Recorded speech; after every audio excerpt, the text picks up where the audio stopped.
Hi there. Today is a very special edition of My Tasty Naija, the Easter edition. And today we'll be talking about a meal that is synonymous with Easter, particularly in Nigeria. On Good Friday in Nigeria, they eat one meal because we're not meant to eat meat or anything like that. There's a particular meal that is had by Nigerians and it's called frijon. Today, to help me or help us in preparing this meal, I have two good friends, two Nigerian Brazilian friends. Let's meet them. Good evening, Abbas. Okay. This is Roslyn Fadikwe here. Okay. Good evening, Abbas. DJA. Yes, sir. It's Shade Marino. Shade Marinho. So today we are here to prepare frijon, which Nigerians cook. What is the history of frijon? Where did it come out of? What is it about the meal? Well, frijon is not actually Nigerian. Okay.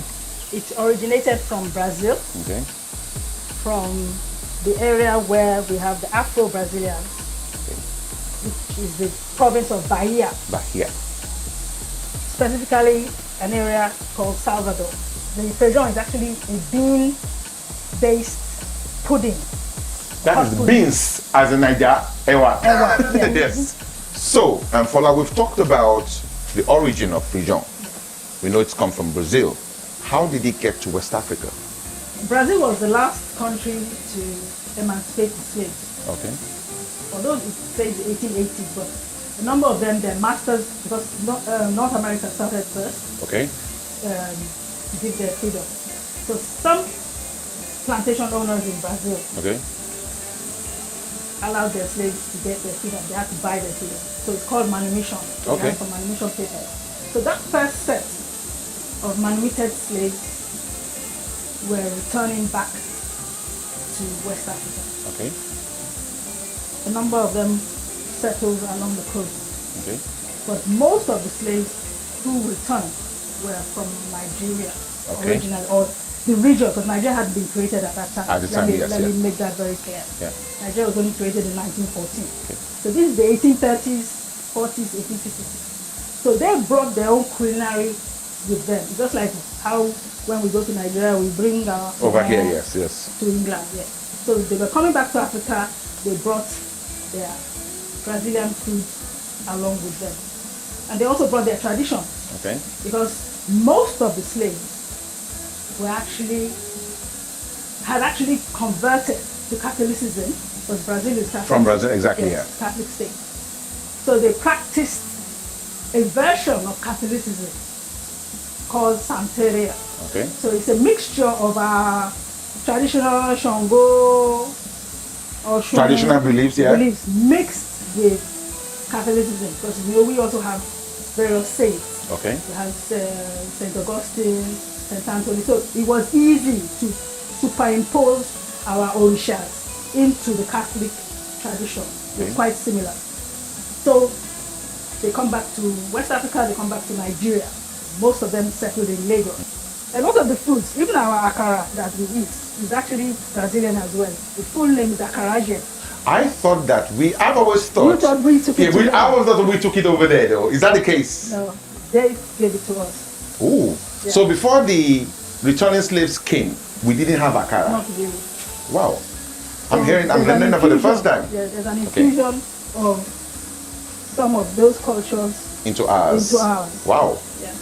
So that's how frijon in itself came to be. Okay. And frijon obviously is kind of like consumed more within the western states. Correct me if I'm wrong. Okay. A lot of non-Yoruba people might never have tasted it before, unless they have Yoruba friends who they go and visit during the Easter period. We're normally only supposed to cook it during Easter. Okay. Sometimes I cook it. You- just because I It's a just pudding, feel like isn't it? It's a pudding. It's a yes. pudding. I just cook it. I just feel like Okay. it's long-winded, the process. Okay. Because the beans takes a while. Although Technology has helped us technology now. has helped us now. Let's get Shade too. So Shade, in fact, when we were discussing how to do this, I realized that she sent me a set of recipes. You sent me a set of recipes, quite different. Yeah. And I've come to realize that there are different types. So can you take us through that? Because the key ingredient in frijon is the beans. Yeah. What type of beans is the beans that we're meant to use? Okay, as you said, there are different versions. There's the Ewa Ibeji, Which is the gongo peas. Yeah. There is the black-eyed beans. Okay. Which is the honey beans. Yes. There is the white beans. So it's up to the family Okay. what they prefer. Okay. With my family, I've always known my mother to use the Ewa Ibeji, The gongo beans. the gongo peas. Okay, Peter. However, my sister, when she was in America, she used the black beans. Okay. Probably because they didn't have the gongo peas over there. Okay. But still, you get different taste when Okay. you use different beans to make them. Fala uses the black beans. Okay. As I've said, I use the Ewabeji, the gongo peas. Yeah. However, they're all frijoun as long as you can get the texture The consistency, of the beans Okay. after you've blended and gone through the process. It is all frijoun. So can I liken that to, like, pap? We can make pap with corn. We can make pap with millets. Yeah. There is cost. Can I liken it that difference to kind of? Kind of, yeah. Because they all taste differently, don't they? They all taste differently. However, as long as you can get the similar taste we're looking The for. general similar taste. General similar taste in frijoun. It doesn't really matter. Okay. So when we cook, what are the key ingredients? We've talked about beans. What else goes with frijoun? You can't In cook preparing it, frijoun yeah. without coconut milk. Okay.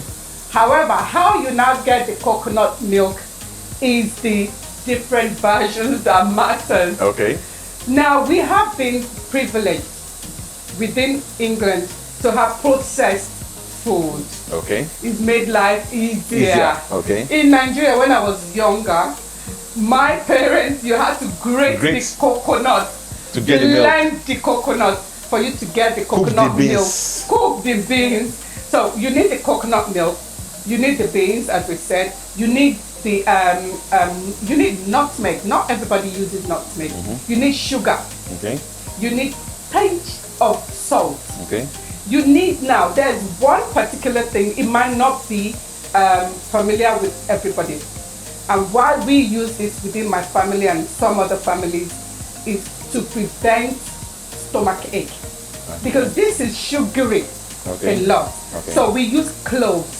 Okay. Wrap it up in a tiny linen Okay. and dump it in the frijoun, so that while cooking it, this aroma and the taste of how can I put Okay. it? The taste in the frijoun will help to reduce the stomach ache that might come up. We'll leave that till Yes. when we're ready to cook.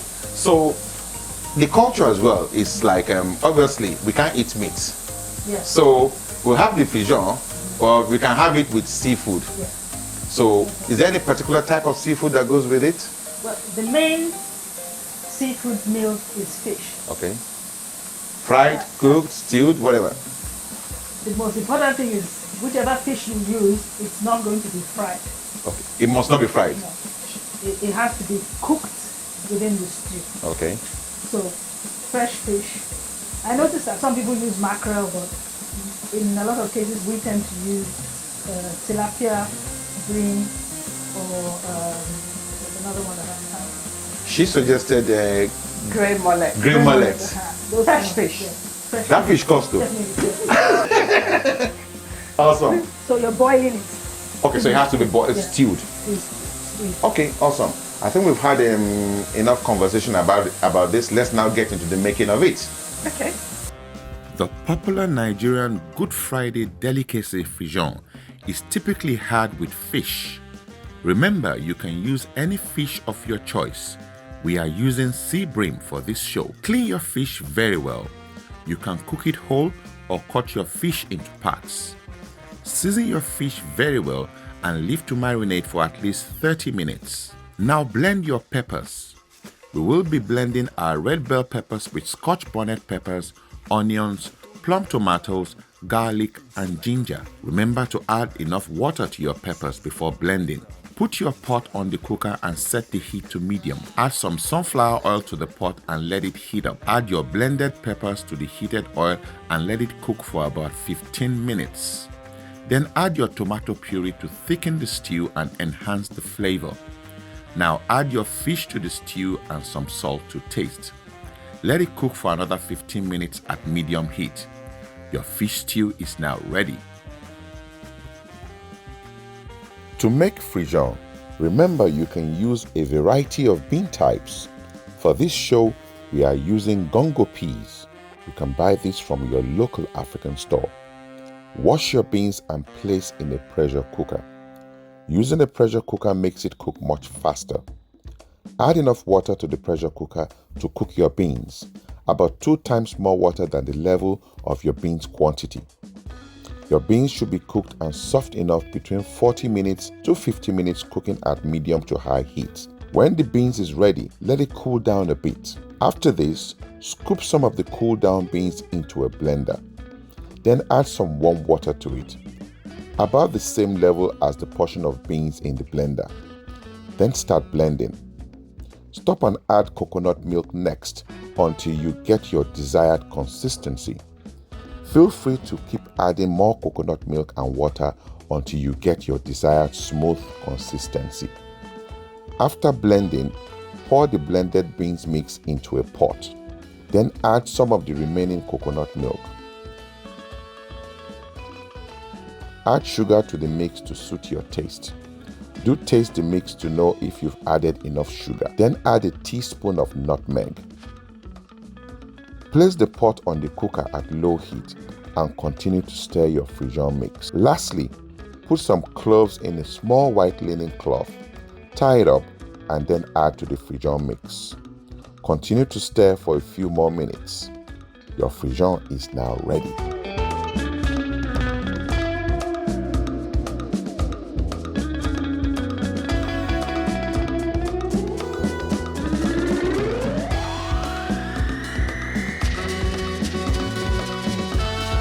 And there you go.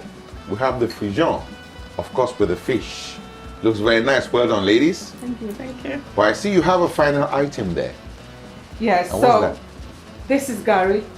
You traditionally you have to spread the gari on to eat it, and without the gari, frijon is not complete. Ooh, oh la la. So what's the English name for that? Cassava flakes. Cassava flakes. We also gave it a local biological name, a Nigerian biological name, which I'm sure some of our borders would remember. It's also called Garium sulfate Garium sulfates. Awesome. or boarding house lifesaver. But also, I did in our conversation, you did say also that though what we've done here is put it in its natural state, Yeah. it can also be done in another way. Which way is that? Traditionally, what we do is we put a hot pan Okay. on the fire, dry, and then we roast it, we pour the gari on it and roast it kind of. So Okay. it gives it a crunch, Okay, and then we pour it around it. around it. For those who like it that way as well. Yeah, so when you spoon, there's different dynamics Textures going flying on, red. different textures and different flavors. So you have the sugar, and as I said previously, some people use the demerara. Yep. So you can have white sugar, demerara sugar, and honey. Awesome. So that's the sweetness. Then you have the savory. You have the nutmeg and the cloves. And then don't forget that we also season the fish As well. Stir it So up. that, and this fish has Scotch bonnet in it, so you've got sweet, savory, spicy, Spicy. and the Garium sulfate crunch, all rolled into one. Awesome.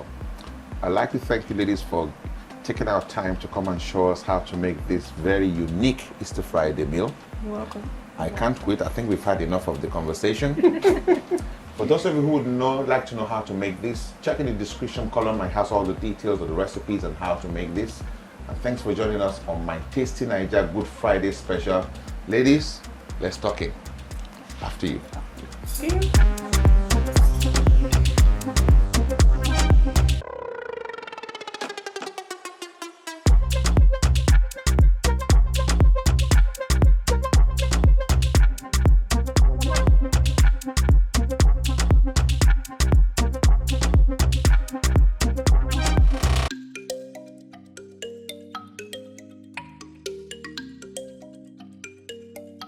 If you enjoyed today's edition of My Tasty Niger, remember to subscribe, like, and share.